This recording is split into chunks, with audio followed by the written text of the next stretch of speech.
राधा अष्टमी एक महत्वपूर्ण और पावन पर्व है जो भगवान श्री कृष्ण की प्रिय सखी राधा जी के जन्मोत्सव के रूप में मनाया जाता है। इस दिन विशेष रूप से भक्तजन राधा जी की पूजा अर्चना करते हैं। इस व्रत के साथ जुड़ी एक बहुत ही दिलचस्प कथा है जो राधा जी की दिव्यता और उनकी महिमा को दिखाती है। प्राचीन काल की बात है जब धरती पर राक्षसों का अत्याचार बढ़ गया था और धार्मिकता का पतन हो रहा था।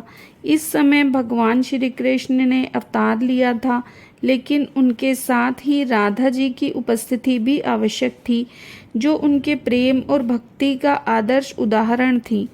राधा जी का जन्म यदुवंश में हुआ था।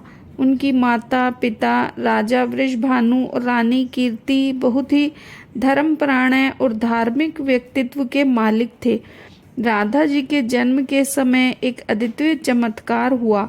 जैसे ही राधा जी ने जन्म लिया, उनके आसपास एक दिव्य प्रकाश फैल गया। इस दिव्य प्रकाश ने धरती को राक्षसों और पापों से मुक्त करने का संकेत दिया। राधा जी की महिमा का वर्णन करने के लिए बहुत सी कहानियाँ और कथाएं प्रचलित हैं। उनके जीवन में प्रेम और भक्ति की कई अद्भुत घटनाएं घटी। वे भगवान श्री कृष्ण की प्रिय सहेली थी और उनकी भक्ति की गहराई ने सभी भक्तों को मंत्रमुग्ध कर दिया। राधा जी के प्रेम और भक्ति ने श्री कृष्ण को भी प्रेरित किया। राधा जी ने हमेशा कृष्ण के साथ गहराई से जुड़े रहने और उनकी सेवा करने का प्रयास किया। उनका प्रेम सच्चे प्रेम भक्ति का उदाहरण है और इस प्रेम को लेकर कई अद्भुत कथाएं प्रचलित हैं। राधा अष्टमी व्रत की कथा। राधा माता श्री कृष्ण के साथ गोलोक में निवास करती थी। एक बार भगवान श्री कृष्ण को गोलोक में राधा नजर नहीं आई और कुछ समय बाद वे अपनी सखी विराजा के साथ घूमने चले गए। जब राधा को इस बात का पता चला तो वे अत्यंत क्रोधित हो गई और तुरंत श्री कृष्ण के पास पहुंची। वहां उन्होंने श्री कृष्ण को कठोर शब्दों में उलाहना दी। राधा का यह आचरण श्री कृष्ण के प्रिय मित्र श्री दामा को अच्छा नहीं लगा। बिना किसी विचार के श्री दामा ने राधा को श्राप दे दिया कि वे पृथ्वी पर जन्म लेंगी। राधा के गुस्से से आहत होकर विराजा भी वहां से चली गई और नदी का रूप धारण कर लिया। श्री दामा से शाप मिलने के बाद राधा ने भी उन्हें श्राप दिया कि वे राक्षस कुल में जन्म लेंगे। इसी श्राप के परिणाम स्वरूप श्री दामा का जन्म शंखचूड़ दानव के रूप में हुआ, जो आगे चलकर भगवान विष्णु का महान भक्त बना।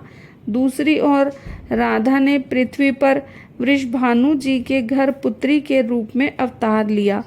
राधा का जन्म वृषभानु जी के घर तो हुआ, लेकिन देवी कीर्ति के गर्भ से नहीं।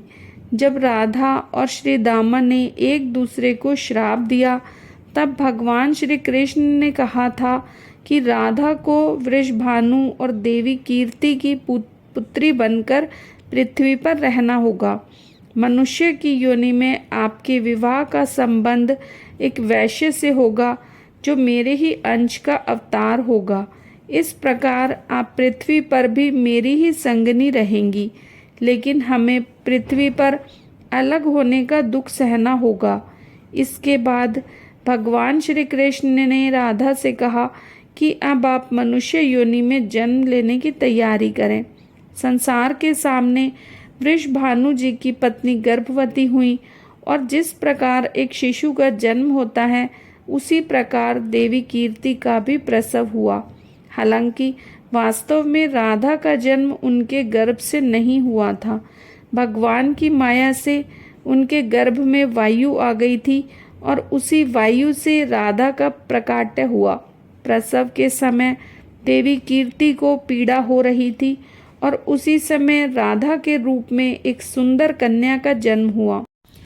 राधा का अवतरण भाद्र मास के शुक्ल पक्ष की अष्टमी तिथि को हुआ और तभी से हर वर्ष इसी दिन को राधा अष्टमी के रूप में मनाया जाता है।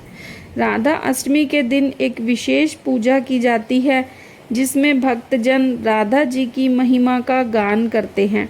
कथा के अनुसार राधा जी का जीवन पूर्णता और भक्ति का एक आदर्श उदाहरण है।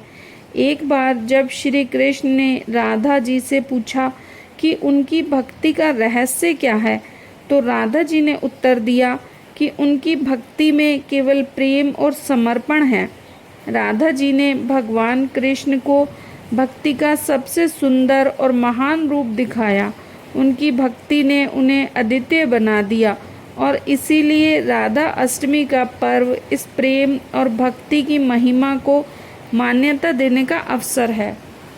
व्रत के दौरान की जाने वाली पूजा।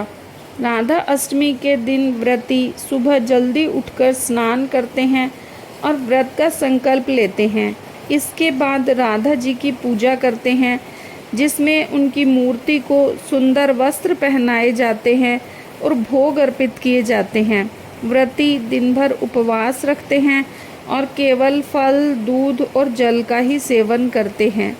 पूजा के बाद भजन कीर्तन का आयोजन किया जाता है जिसमें राधा जी के भजन गाए जाते हैं। इस दिन को भक्त पूरी श्रद्धा और भक्ति के साथ मनाते हैं ताकि राधा जी की कृपा प्राप्त हो सके और जीवन में शांति और सुख की प्राप्ति हो सके।